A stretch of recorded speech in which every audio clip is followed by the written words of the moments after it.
السلام عليكم ورحمة الله تعالى وبركاته. بسم الله الرحمن الرحيم. kusoo dhawow janaalkeena Afgoyani channel. maanta waxaan rabaa inaan ka hadlo mowduuc ku saabsan Jarmalka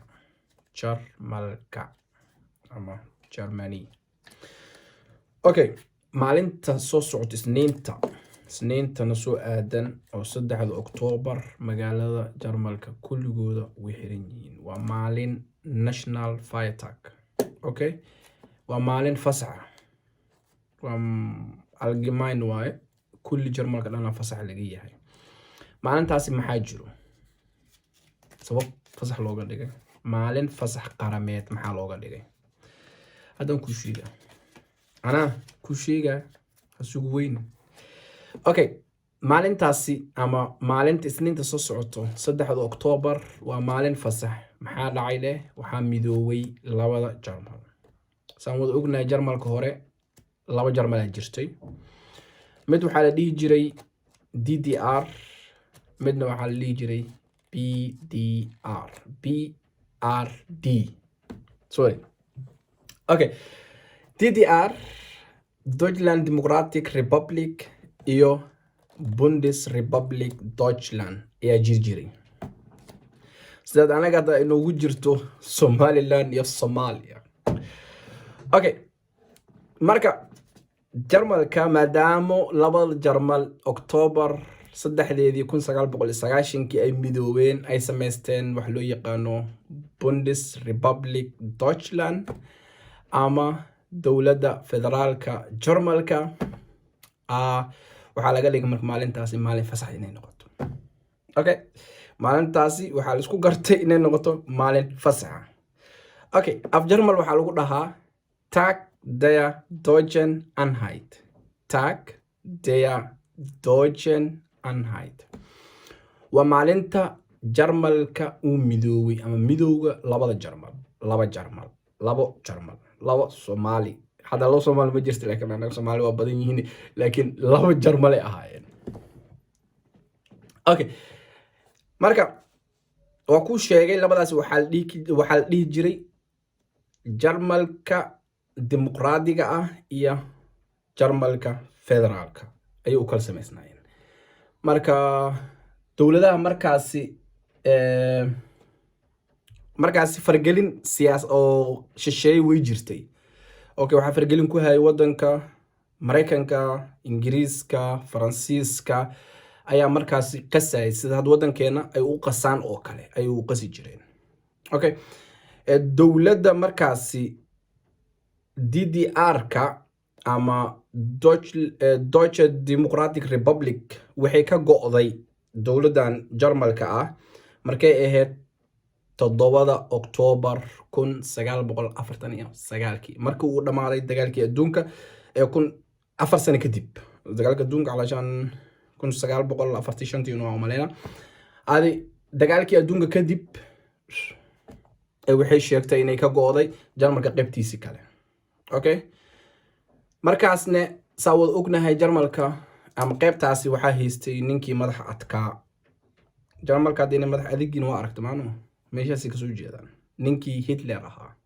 Adolf Hitler markaasi mas'uul ka ahaa qaybtan DDR-ka oo isku haystay inuu adduunka dhan asiga leeyahay. Verstanden? Okay, laakiin wali kulli malikin jabbar waxaa la yiri wuxuu leeyahay qof asiga ka madax adag. marka Hitler asaa haystay dhinacaasi waa tii derbi la dhisay oo waa taqaanay Berlin Mauer. Okay, derbigii kala jaray labada gobol. hadda anaga Soomaaliland anaga waxna kala jarmal ma maano yaana la kala jarin saxa ahaana isku gudubno. laakiin Jarmalka markaasi wuxuu sameystay derbi. ninkan oo madaxa weyn Hitler haduu u dhintay waxaan dhihi karmalaane maxaa la derbi la dhisay laba Jarmal lagu gooyay. derbigaasna wuxuu marayay Berlin. Okay, marka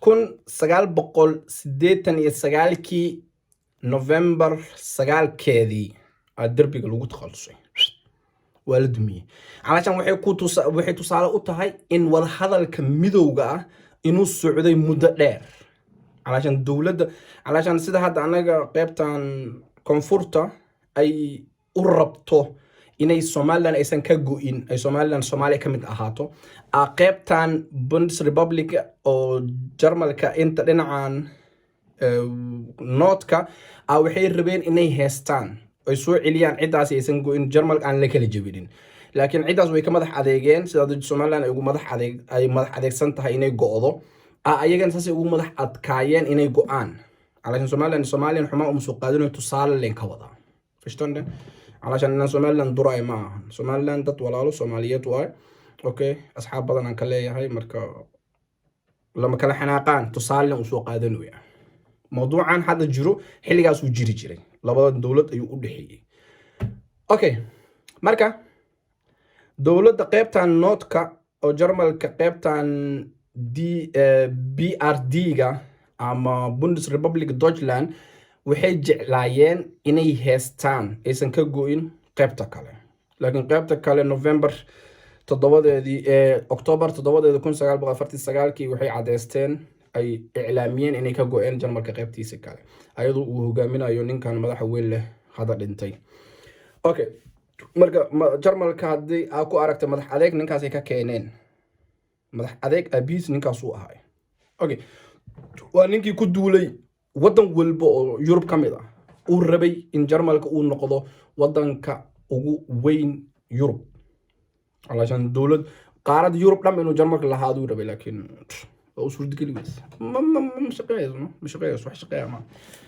أوكي مركا كن سجال بقول سديتني السجال كي أغسطس دوني كودي دي أي صحيحين هشيس كميدو باللبضة قبل أوكي لبضة جرمن هشيس كمركز أي صحيحين وكن السجاشن سوري سوداني كودي أكتوبر سوداني كودي أغسطس كن سجال بقول السجاشن كي أي على صحيحي هشيس كاسي أوكي ودبال دقة لأن أكتوبر لبضة أي سوق جلسة هبين كسدحات أيو أها لأن معلنت صدحات ماهن مركا لو بنام بحاي براندبروك أما توها كويا لو هذا برلمان كورتيس إنه كويا لو مالينا I don't know ولي متجين هرتيس مركي لو بنام بحاي وحي إهات هبينك أي سوق جلسي صدح أكتوبر أوكي لكن معلنت هاسي بيش لبي إهات لبضة أكتوبر أي سوق جلسي هبينك صدحات saas darteeda siyaasiyiintu waxay isku afgarteen in laga dhigo 3 October maalin fasax qaran okay maalin aan la shaqeyneynin inay noqoto like Sonntag lama shaqeeyno Sonntag amal dukaan ma jiro marka Soomaaliyay maalinta Isniinta soo socota ha ku tashanin in dukaan furan yahay dukaan ma jiro waxaan tabakaayo oo kuwan خمرة iyo xashiishka iyo waxaas gaday iyo secretka maahane laakiin qutul daruuri waxa la dhahay ma jiro dukaan caadi uu xiran yahay like Lidl Aldi Riva Dika bla bla kullu xiran yihiin Libers Metal gishafta dhan uu xiran yahay marka maxaa ku fiican hadaa leedahay awlaad ama ilmuuli hadaa tahay maanta waqti haysata maanta sabtiga waqti haysata ka oo dukaanka aado soo adeego dukaama qaar ilaa 4 habeenkii furnaa jiro sida beeniga oo kale aw maleena riivaha okay ilaa 3 saac furan yihiin ama adikaha tag waxa rabtid ka soo gabo maalinta axada iyo isniinta isku qabo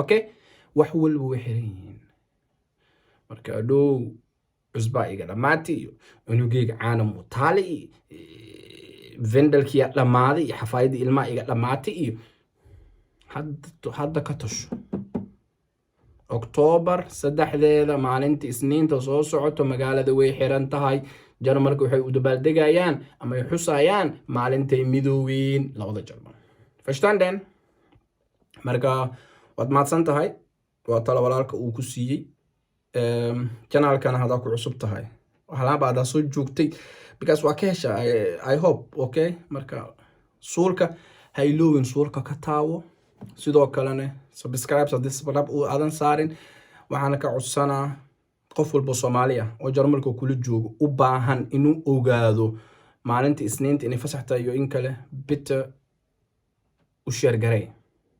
Okay, share garay u dir saaxiibkii waxaa leedahay wax ma jiro wadaadkana kuu sheegay maskiinkana kuu sheegay maalintaasi way xiran tahay waa diqita October next month way xiran yihiin wax jira ma leh. Okay, marka I hope inaa wax ka faa'iiday. hadda kadibna waxaan samayn doonaa insha Allah waxa loo yaqaano siyaasiyiinta Jarmalka inaan hal usoo qaato aan ka bilaabay ninka madax weyn leh oo kansalka ah bidaartiida amal qabo Olaf Scholz. marka insha Allah waxaan ka hadlaynaa meeshuu ku dhashay iyo CV-giisii wuxuu soo qabtay iyo tacliintiisii ay isku dayayna inaan soo koobno wali wax badan ma ka sheekeyn karno dadka Soomaalida waa necab yihiin clip dheer waa soo gaabinaa 10 daqiiqo aan rabaa inaan ku soo gabagabeeyo asi dhanba Olaf Scholz arkiis dhanba 10 daqiiqo ku cunaaba aan ku sheegay insha Allah hadii ilaahay dhowaayo. marka bitte share garay like saar subscribe dheh hadaadan saan hadaa saarteen waa mahadsantahay walaalkii walaal jiro dunya aakhiro. marka khayr badan ay idin rajeynaa. Assalaamu calaykum waraxmatullaahi wabarakaatuh.